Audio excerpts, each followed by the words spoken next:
Beatrice, your dress. Let's talk about your dress. Look at this. This is an amazing combination of colors here. This dress is called the Diendl. So people, Diendl, if you're in Austria, in Germany, you probably know about this. It's a very traditional dress that is worn in Austria and in Germany. And this one is a very special piece. It was designed exclusively for me. Whoa. It's a unique piece. Okay. It was done by my sister.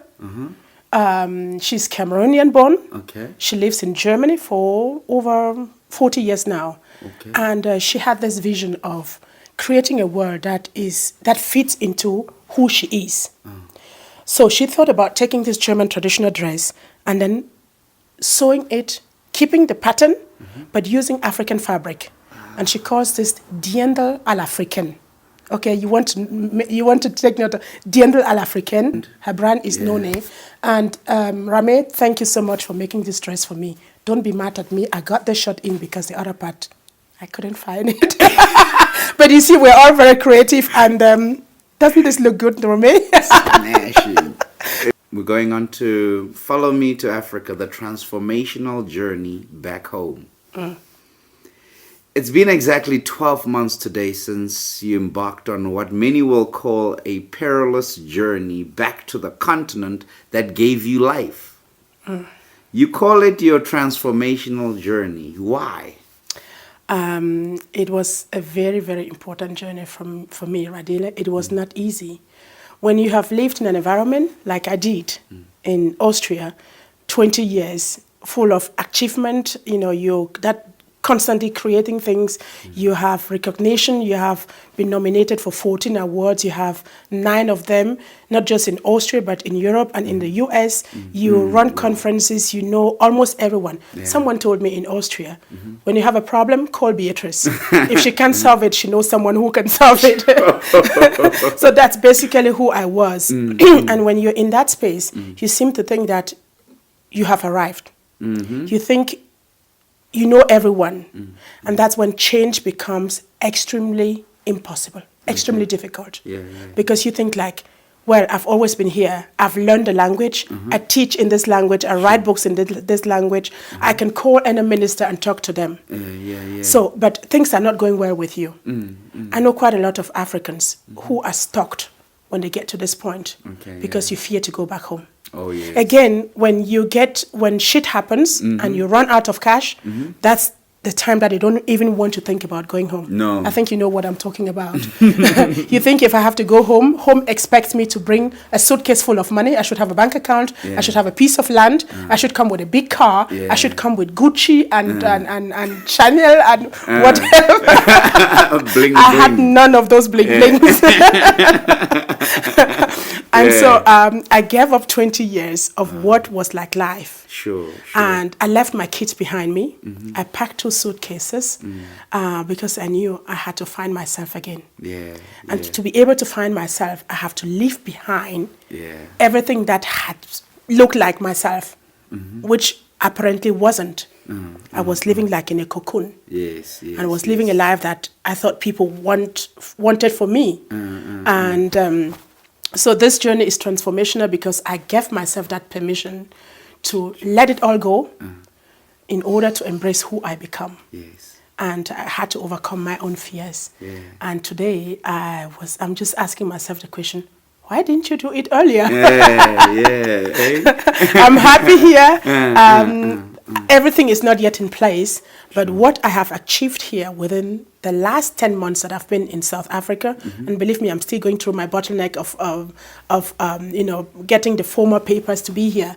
But what I have achieved here in the months that I've been is what I probably spent 15 years in Austria to achieve.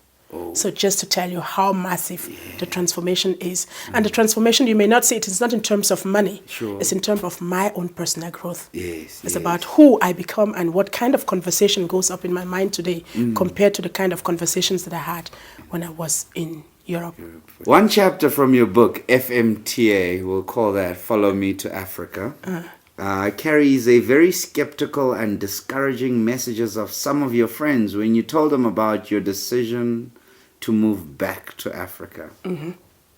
Some feared for you Have you regretted at any one moment your decision to come back to Africa? Not at all. And I don't even see signs of regret. I say, yes, I regret that I didn't come earlier. Oh, yeah. I should have come 10 years ago. That's the only regret. But I do understand my friends. I understand people who feared for me. These are people who have the old pictures of what Africa is. They're still in that colonial picture of Africa. I was in that space. I was in that space until I got here. And I've got so many surprises that make me think, geez, we have to take these pictures back to Europe. Also, there's something about when people fear for you. It shows that they love you. Yeah, they care. But what I learned is people care for you for the person that they think you should be, not the person that you truly are. People who said all kinds of things. Believe me, some said there's Ebola, there's no insurance scheme. One of our ministers even called me and said, "Do you have a job? If you don't have a job contract, you're not going to leave Austria." So some people said, "Beatrice, you don't have a bank account. There is AIDS in South Africa." And I said, "I come from there." So I was born. I came from there. You're forgetting where. My home. I'm just going back to where I came from. And when I came, I had no insurance scheme. Yes. We have a different kind of insurance, but that is another conversation that we can do for 1 day or 2 days if you want. I have not regretted.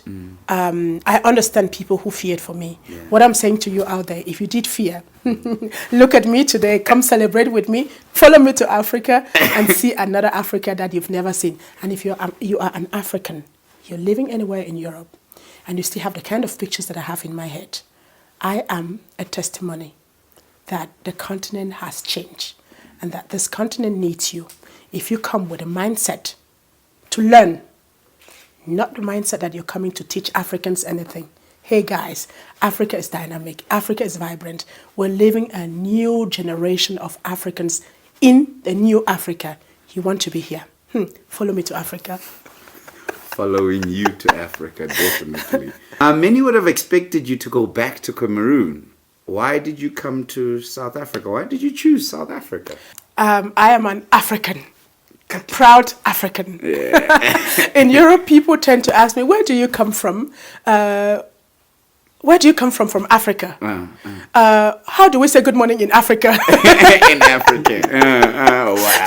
And I used to be mad at them to say, hey, come on, I'm Cameroonian. And today I'm saying I am an African. This is just one part of the reason why I'm here. Because I just thought this continent is so big. And you don't have to always go to where you think, or you don't have to always go to that place where you were born.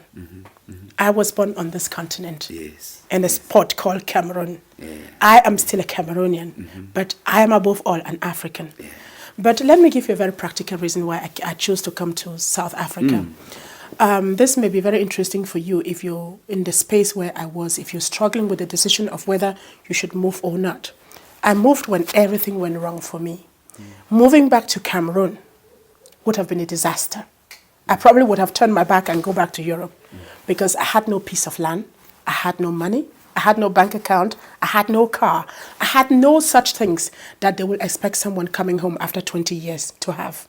And so if I moved there, it would have been a real disaster for me and probably for my family. And so I chose to go to a space where I will be considered, I will be perceived from a different perspective. And that perspective is that of someone who is coming with a suitcase full of competencies, like an expatriate. So if you can go back home to the country that you call home, hey, look around another African country. It's a big continent. You may find a new home somewhere. The second practical reason, I have a European passport. If I had to go to Cameroon, I need to ask for a visa. Really? So you can't have dual citizenship? No, Austria and Cameroon have no dual citizenship. And so when you don't have that passport and you go back home, it can be a very big struggle for you. Okay. So choosing to come to South Africa came with another advantage. I can be here with my Austrian passport. I can stay for 3 months. I can do quite a lot of things.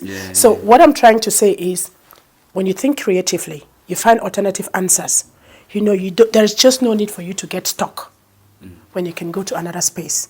Find that country that Your passport takes you to where you have 3 months' time or just 30 days to understand the environment and see if it is good for you. I'm trying to, really get people into the mindset that you can move from a space in Europe that is no longer accommodative for you to go to another space in Africa which can accommodate you, even if you have nothing that would take you there. There's a third practical reason, Adele.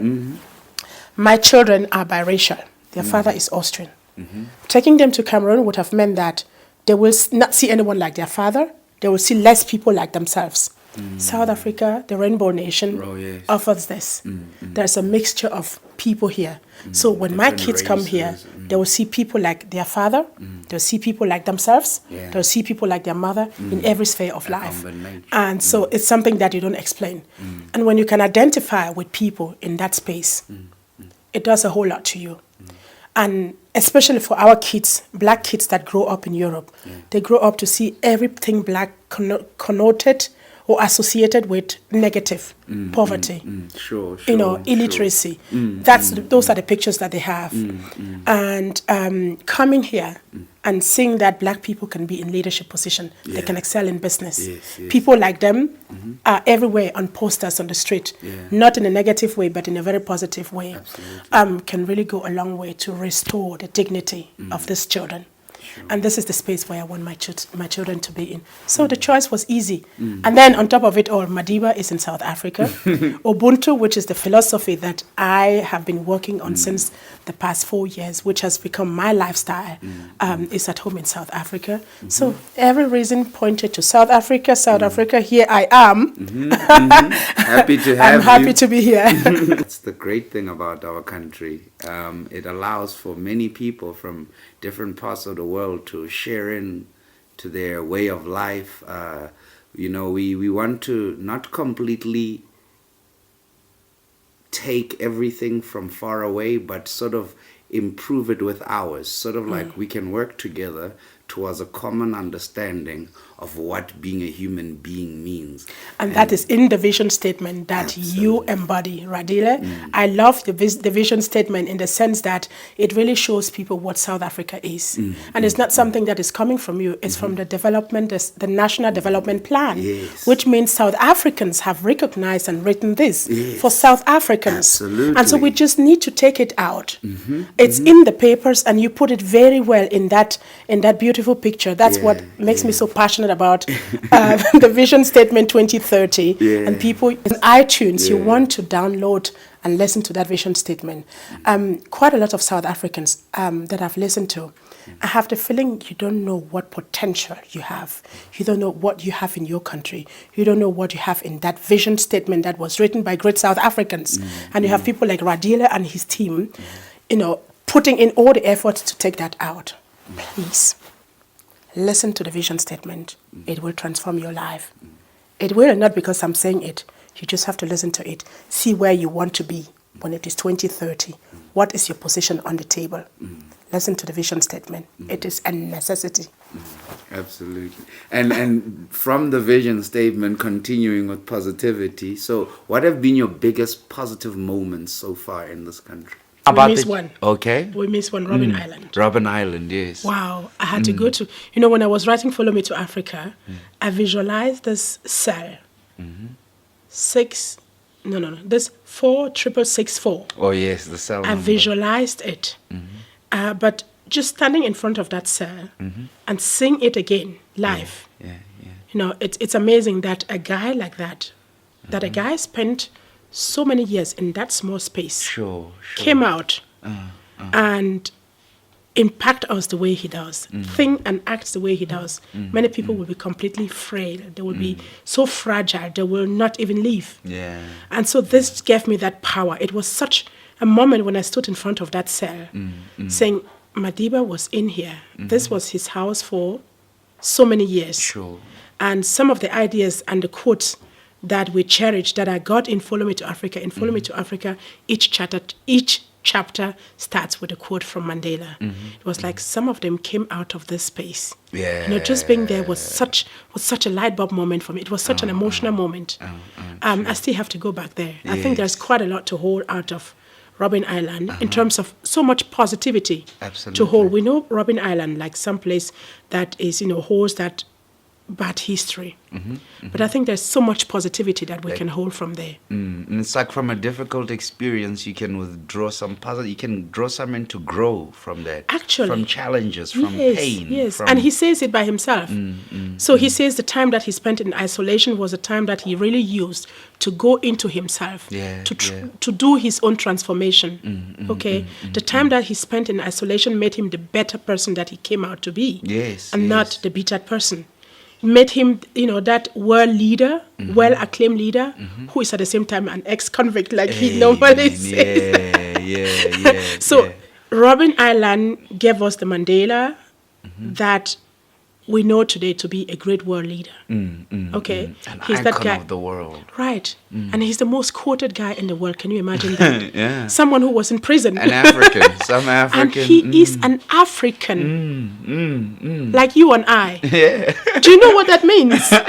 Jeez. A great we should get this out. We should get this into our heads. And we should build on the legacy that he left behind. Absolutely. So going to Mandela Foundation and walking into some of the spaces that he has been in, going into the boardroom and sitting probably on a chair that he sat in, was such a great moment for me. Sure.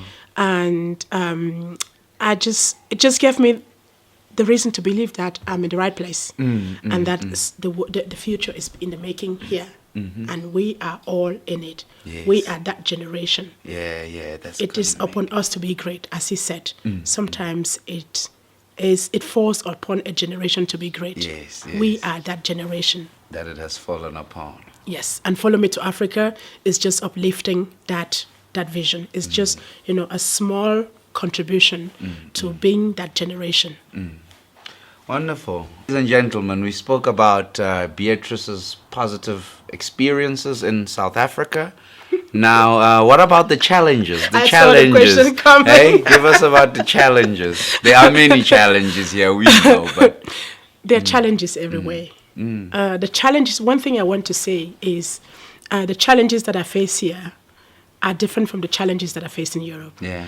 And the challenges that I face here, they make me feel like, just because I am in my middle, because I have the feeling that I'm in the right place, gives me that certainty. True. And that attitude to think that I can overcome them. Yeah, So some of the major challenges have been getting the paperwork. How do you call it? Red tape? Red tape. The red tape. That's quite a challenge in South Africa. You want to bear in mind that. But I think it will be done. It will be done. I know it will be done. One of the challenges is transportation. Oh, yes. Transportation in South Africa, people. Oh, wow. If you come from Austria, where we were, and this is one of the things that I miss about Austria, I do, is the public transportation. You walk out of your house, get into a bus, you buy a monthly ticket, and you can travel, wherever you want. And that's what it is. You don't even need a car. I don't even have a driver's license. You'll not believe me. 20 years Europe, no car, no driver's license. Need for Where that. was she?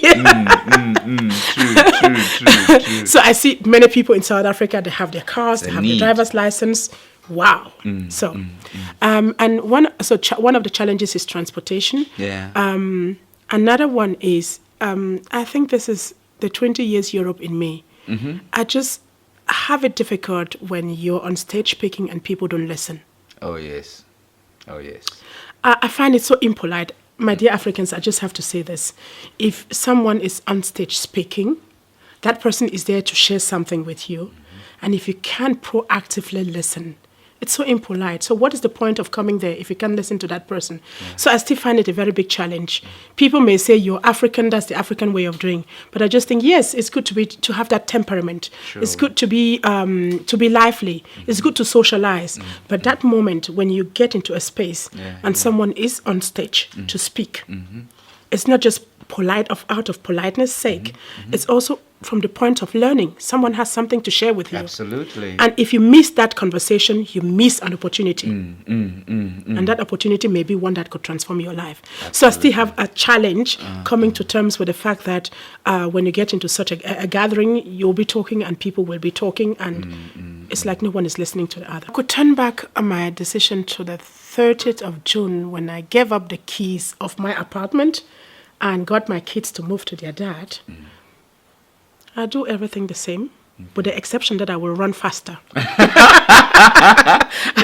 I run faster to get here, and I will probably, fear.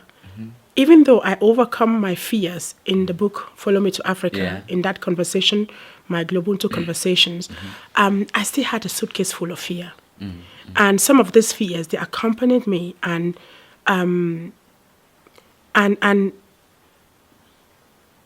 they accompanied me and kind of delayed some of the decisions that I would have taken. So if I have to turn back the clock, I would say, hey, fear, get out of my life. Get out of my suitcase.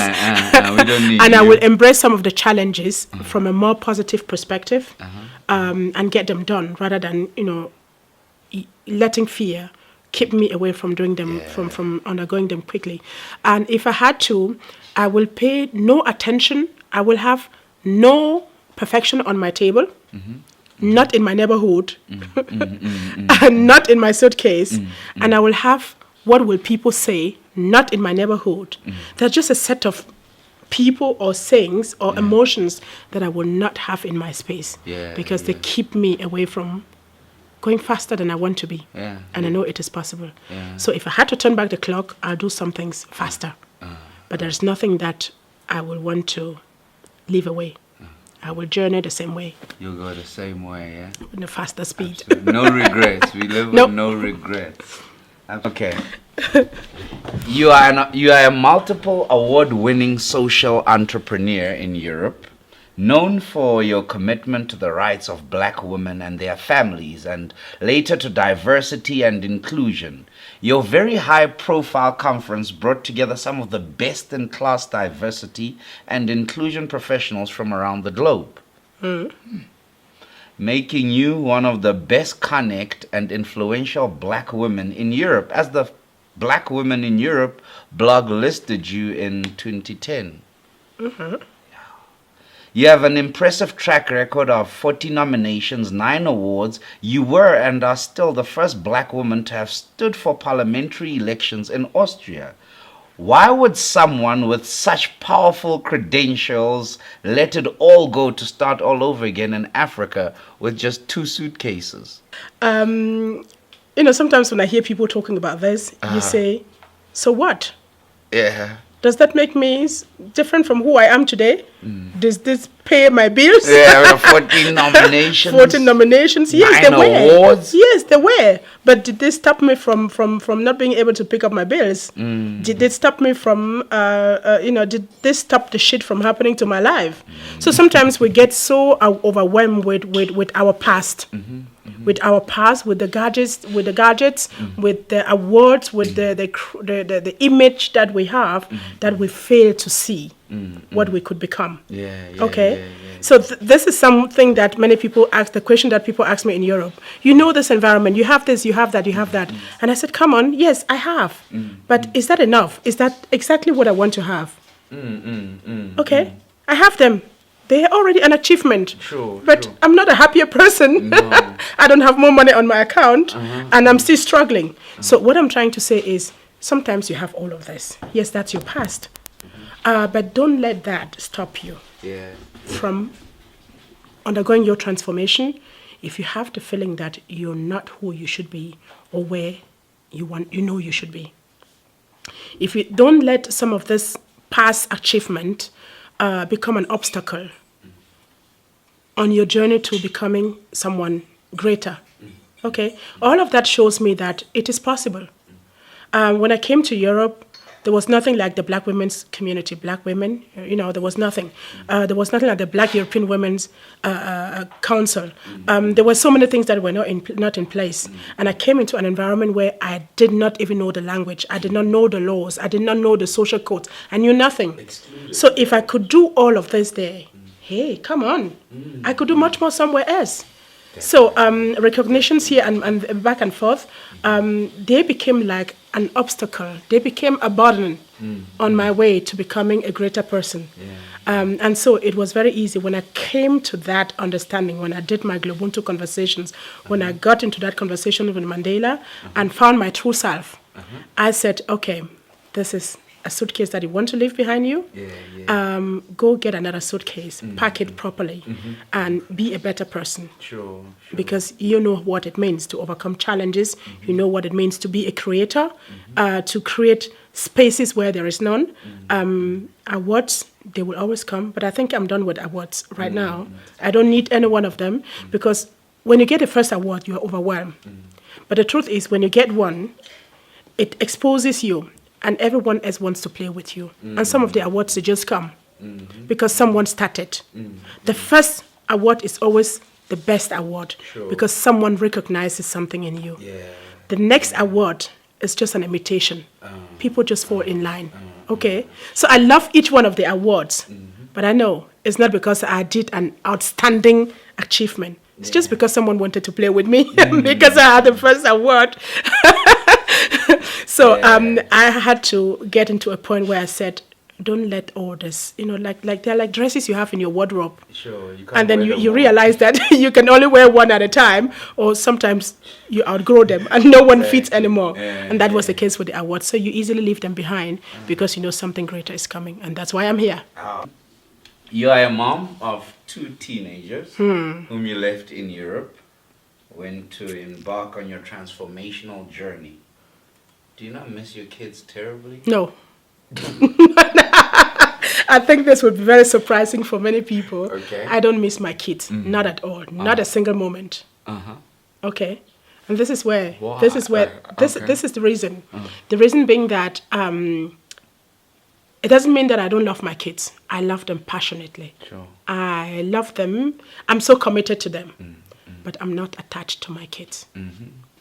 I have been a single mom over the past years. Sorry, my daughter is 14. Oh, sorry. My daughter, my big boss, is 13, not 14. Oh, no, she just turned 13. That's right. You see, I'm a great mom. The best. And my son is 15.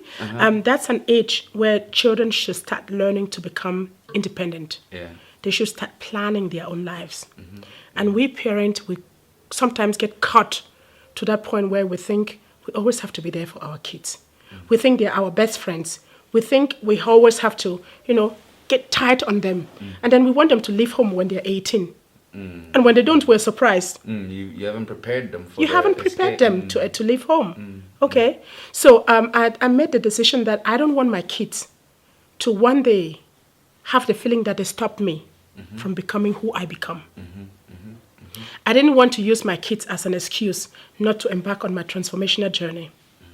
And so just being here was like saying, kids, I've been there for you for the past years.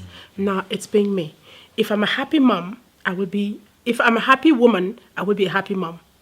But if I'm that struggling mom, I'll never be a good example for my kids. Sure. Leaving them behind to step into my new version of me is giving them that permission also to one day take the same decisions if they get to that point. I believe in being the example for my kids that I want them to have in their lives.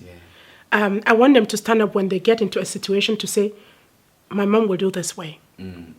Okay? And I want them to have the feeling that they can always make their own decisions, and that I, their mom, shouldn't be a reason for them not to do anything in life just because they are my children. Because I didn't give them the feeling that I would stay in Austria just because I couldn't take them.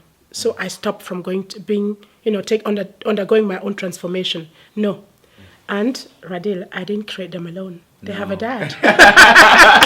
So one of the things that we single mom think is that, we take the kid and we make them our property. We forget that each child needs both parents. It doesn't matter the reasons for your separation. This is my Ubuntu mindset. If you can get the father of your children to align with you, to assume responsibility for the kids, you do yourself a great favor. I'm enjoying. It's been like 10 months that I've been gone. They call me when they want to talk to me. And I've had time for myself to regenerate, to touch base with myself and to redefine my goals. And they have done the same. So when we meet, we have undergone our individual transformation. And we step into our collective selves. Okay? And there's something magical about this. When I visit Europe, the time that we take is quality time. And sometimes my kids will say, Mama, we just have 30 minutes to spend with you. And I say, fantastic. So I have more time to spend with myself or with my friends. That's what comes when you give the kids their independence and you don't make them feel guilty for not being with you. And you don't feel guilty for not being with them, just when you think everyone else thinks you should be with them. So I love my kids.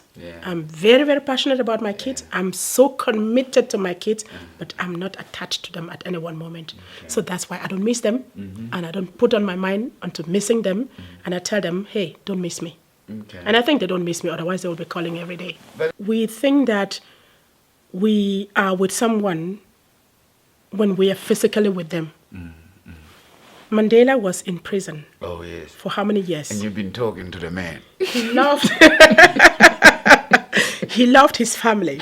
Yeah. And above all, he loved his country, South Africa. Sure. Okay. And what did he say? It's my body that was locked on Robben Island, not my mind. No. Okay. Yeah, that's what he said. So it's my body. I'm physically away, but emotionally, affectionately, in a loving way, I am with my kids all the time. I don't have to have them physically with me to show them that I love them. Okay? And sometimes you need that distance to realize how much you love each other. When you're so close, you tend to take so many things for granted. So when you take that break from each other, you redefine your relationship to each other. And when you redefine and you come together, you set a new pace for a new dynamic in your relationship. Be it in terms of, be it as a parent, as a partner in an emotional relationship, as a business, or whatever relationship you're into. And when we talk Ubuntu, I tell you so much about relationship, but we're not in now. We're not in there now. What have been the milestones of this journey so far to you personally? My personal growth. Personal growth. The person that I discovered that I was meant to be has been the milestone. Embracing myself and saying, hey, you are a black woman. You are an African woman. You are a mother. You are a citizen of the world. You are all of that. You're not either or. You're all of that. Embracing that has been my very personal milestone. And especially the African woman in me. When you live in an environment that constantly reminds you in everything that you are different, you tend to start to behave and think the way you think people think you should be, instead of being. And when you're not, you tend to begin to find reasons for not being who you think others think you should be. You get the point? So being here, I spend most of the time in this house alone, using that silence to listen to me, to talk to me, to embrace my fears, and above all, to redefine my vision of who I really want to be, has been a real personal milestone, a real growth process within the last month. I've grown in the few months that I've been in this space. Sure. Okay. You see me, I have my hair this way. In Europe, I wouldn't do this. Why? Because quite a lot of people, they will think that Beatrice hasn't got a comb. Or Beatrice would think that people would think that she hasn't got a comb. That's a picture of Africans. Sure. If you're not dressed well, it's because you're poor. If you're not makeup, it's because you don't have money to buy the makeup. We tend to think that that's what people think about us. And another point, if I do this, people will want to grab in my hair. Oh, can I feel it? And so I tend to do the things that make me not stand out. And today, look at my hair. I tell you, don't give me any makeup. I just want to be. I just want to be. And that's something that I have embraced in the space that I've been here. Just to be me and to feel beautiful in just being me. One of the biggest milestones so far has been the Ubuntu suitcase. Yes. The Ubuntu concept that I embarked on 4 years ago. It started with a crazy idea, and I embraced this idea. And then shit happened to my life. It shit happened. And I didn't let this concept go because I saw so much in it. Ever since I've been here, this concept grows every single moment. Sure. In every conversation that I have, in every free moment that I spend with myself, in every book that I read, the concept grows. When I came, it was a small concept. Today, it has a suitcase full of different components. And you will be amazed what is in that suitcase. It's like a revelation. And it gives me the feeling that the world needs that concept. And that I needed to go through what I went through in Europe in order to see that concept. I needed to be in this space in order to develop, to let it, I'm not developing it. It is just taking form because I'm in this space. And sometimes I tend to think, how would it have been if I were in Europe? And it dawns on me that it would have been a concept that is meant to fight against something. And here, it is more of a concept that is meant to allow something to grow. It is enabling, not fighting. Okay? So that has been one of the biggest milestones of my being here, to see how this concept grows, how it comes up. And today we have programs like the Masterclass for first-time writers. We have programs like the Breakdown Breakthrough. You know, your breakdown could be your breakthrough if you can embrace it and turn it around, flip the coin. And so much has happened in that concept that I'm just so impatiently patient to take it out. Sure. What message do you have for other Africans abroad who are stuck between but still finding it difficult decided whether to come back or stay in Europe? And what message do you have for Africans who still think they have to leave the continent to search for a better life? For Africans who are in Europe, I think be in your space, but know that you have an alternative. And know that if you never give yourself the permission to find, to seek, embrace, and walk that alternative, it may never become a reality. If you don't try it, you may never know what it is. Secondly, check your mindset. What is your perception of Africa? What is the picture that you have of Africa? Are you like me? One who, before I embarked on my transformation, before everything happened, I was like, Africa, no way. Africa is poverty, there's disease, there's no future. You know, I used to think that way. But what I can say about myself is I gave myself the permission to seek, to find the other side of what I had, that information. I gave myself the permission to find out if there is another Africa. Okay. When you're in Europe, you get fed with all that kind of information. Whatever you see in the media about Africa is always about calamities. It's about catastrophe. You never really see the Africa that I've seen ever since I've been here. So you may be in that space. It's never too late. You can always create that shift in your mind and make up your mind to rediscover Africa from your very own perspective. Not the perspective of the public media. Not the perspective of the books that we read, that were written by people that we probably don't know. I think you have to find out your own truth about Africa. I'm finding mine, and I love what I'm seeing. And it's exactly the opposite of what I think Africa was like. Don't wait until everything is perfect for you to move. There is nothing like perfection. If you never start the first step, you never step into your perfection. And perfection is always what we think it is. You can never be 100% perfect. What is perfection for you, Radil, may not be for me. So sometimes we want to have the perfect reasons, the perfect suitcase and everything before we embark on the journey. Don't wait until you have that bank account. My story is, there was no money. I came with 2 suitcases. I had no bank account. I still have no bank account until now. But what I have gotten here is bigger than any bank account I would have brought. And sometimes, when you don't have it, when you think you don't have it, that's when you get the best. Okay? So when you come thinking, I have nothing, I have no chairs, I have no this, I have no that. Today I have everything that I need. When I came with my 2 suitcases, people came around and brought everything that I needed. Because I was transparent. I said I came with nothing. So we are very pretentious when we're in Europe. We think that we want everyone to believe that we have it all because we're in Europe. Do we really have it? Ask yourself that question. And to those of us who are in Africa who want to go to Europe, yes, go to Europe. By all means, go like a proud African. Go like a proud African who has an alternative at home. Don't go like someone who is running away from something that they can't change. The future is happening in Africa.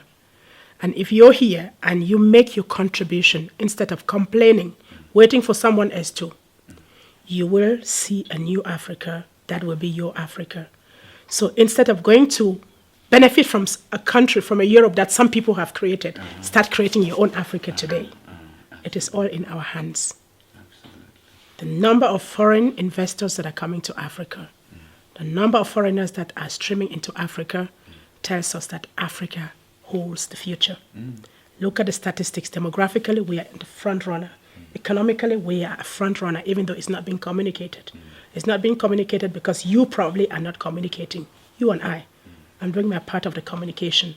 And I think we should start communicating the Africa of today, not the Africa of 20 years ago. No. And we'll see that. We can go see how Europe looked like, so we can come back saying, Africa holds the future. Let me be very honest with you. If I hadn't spent time in Europe, I may not be seeing Africa the way I'm seeing today. I want to be very honest. If you can travel, travel. But travel knowing that you can always come back because the future is here. So that's what I'm saying to those who want to go for greener pastures. Sure. Greener pastures are where you make it green. If you water it, it will be green. So don't go on someone else's pasture thinking that you will have it green. You can only have it to a limited extent. So there is so much future in Africa, and I wish that many more of my brothers and sisters will see it the way I'm seeing today. I'm glad I can see it, and I'm glad I can tell you this today. Maybe you see it through my eyes, and that's why we say, follow me to Africa. I mean, when we first met, you told me that human beings conceive about 60,000 thoughts a day. Now, this was really, really new information that was really empowering for me, in that I realized that I need to sort of somehow set aside all those and focus on a few that I can achieve. But anyway, please tell us about the 60,000 thoughts that human beings are. That's what caught me as well. Isn't that powerful?